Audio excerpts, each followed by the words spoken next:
I would like to thank the commissioners and staff for allowing me the opportunity to speak and tell my story. My name is Vanessa, and I am a victim. I was raped almost 20 months ago, and I'm still recovering from this experience. My healing has been stunted because of the treatment I received by the Philadelphia police. The city of Philadelphia has failed me in both its criminal justice system and by its elected officials. I feel that the treatment I've endured, beginning from the moment I was met by a police officer at Suburban Station on July 9, 2014, to the present day, is deplorable. It has been debilitating at times. Sadly, if another rape victim asked if they should report their rape, I would strongly discourage them from doing so. I feel re-victimized and neglected by the system, and that I need my story to be heard in the hopes that not one more rape victim suffers from any of the horror I've endured. There is something that needs and can be done immediately. Enough is enough. My extreme frustration and disappointment began with my first encounter with a police officer when I reported the crime on July 9, 2014, and continues to this day. In the car, I was made to sit on a very uncomfortable seat made of hard plastic. I sat on the seat for about an hour since the officer initially took me to the wrong building, and even the dispatcher did not have the correct address. It was around 3:30 p.m. when I first met a police officer at Suburban Station, and the time of my actual arrival at the SVU building is given as 5 p.m., which is written on the police report. I then waited 20 minutes alone before I was seen by the police officer, Officer Graham, that took my statement. At this time, the level of trauma I first felt had increased, and I was possibly even still in shock from my attack. As I was being interviewed by Officer Graham, I began to feel intimidated by her, and these feelings only intensified during the course of my interview. It even caused me to wonder if it was worth the discomfort and uneasiness I felt to even continue. After being told by Officer Graham she had to check out if the medical exam can still be done, I was taken to another waiting room, again, all alone. I waited a tremendous amount of time. I never saw Officer Graham again. Because of all this, I was forced to stay in a homeless shelter that night, since it took a tremendous time to go through the process of reporting my rape. I have more issues regarding this whole experience on July 9, 2014 that are described in a complaint I made to the Police Advisory Commissioner, PAC, in the beginning of 2015.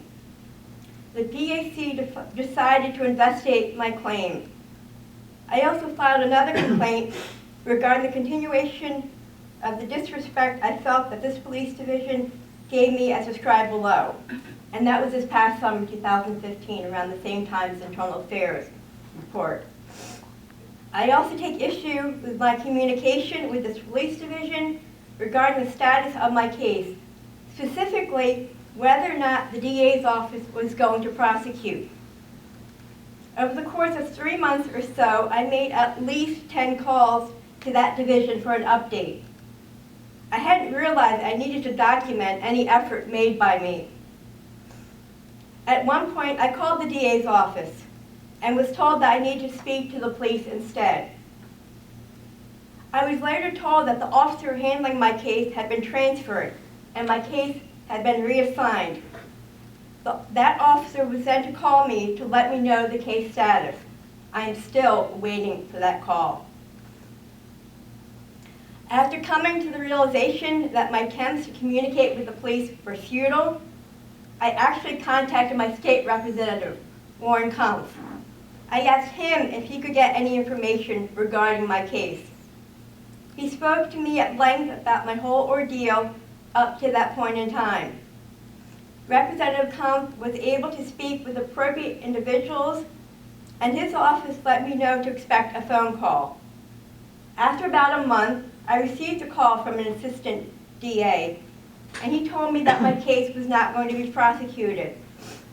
The manner in which he spoke to me was inappropriate. It was not that one of speaking to a victim. He also gave me misinformation, leading me to believe that my attacker had been interviewed by the police. It was only after my lawyer spoke with the ADA this past summer that I found out my attacker was never questioned by the police.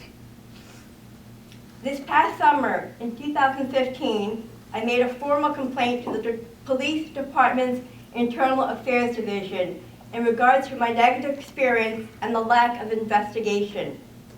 My complaint was ruled as unfounded, and the report was written in such a manner that one might think that I was to blame. It was my failures that resulted in the negative outcome.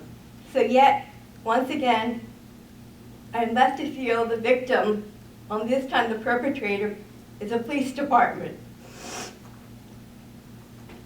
I'd like to conclude by quickly summarizing my experience and present my suggestions, especially ones that can be implemented immediately. First, don't ever leave the victim alone. I was already traumatized and most likely still in shock even before I saw a police officer. There should be someone dedicated to be with the victim at all times for support. The comfort of the victim needs to be provided for the victim's entire experience department, especially with SVU. If I had someone by my side that night, I would have felt protected and secure, not alone, and having to force myself to draw on what little strength I had left. That support alone would have ensured the statement I made was that which I wanted recorded. It could have prevented me from having to stay in a homeless shelter that night. In addition, I recommend the following changes in police policy and procedures, such as there must be at least an audio recording of all statements, especially any related to what will be on the actual record. Communication must be improved, starting the minute a victim leaves the station. It must be consistent and respectful of the victim at all times. Again, never leave the victim alone. Police do not call, visit, interview, investigate, or arrest my attacker. Officer Graham, the SVU officer, said she attempted to, but did not document the attempts. The attacker should always be interviewed unless a valid reason is documented why this could not happen. Despite many calls, police never told me that my rapist was not interviewed, investigated, or arrested. Police told me on September 22nd, 2014, that my case was being reassigned to another detective, and that I later would be told who the detective was, even though the DA had closed the case in August. I had no idea if he had been arrested, released, and was a potential danger to me. And why would the police tell me that the case was reassigned if it had actually been closed? The victim must know the status of the interview and the rest to be able to properly assess their own safety needs. Despite many calls, police never told me that the DA had notified the police to close the case. I learned that only after speaking with public officials, all of whom have no connection with the police department. Again, communication is essential. The victim needs to understand the status of the case. In closing, I again must emphasize, treat the victim with respect at all times. Everybody must do so. And I'd like to thank you for your time and attention to this matter, and I'm available if you have any questions. Thank you.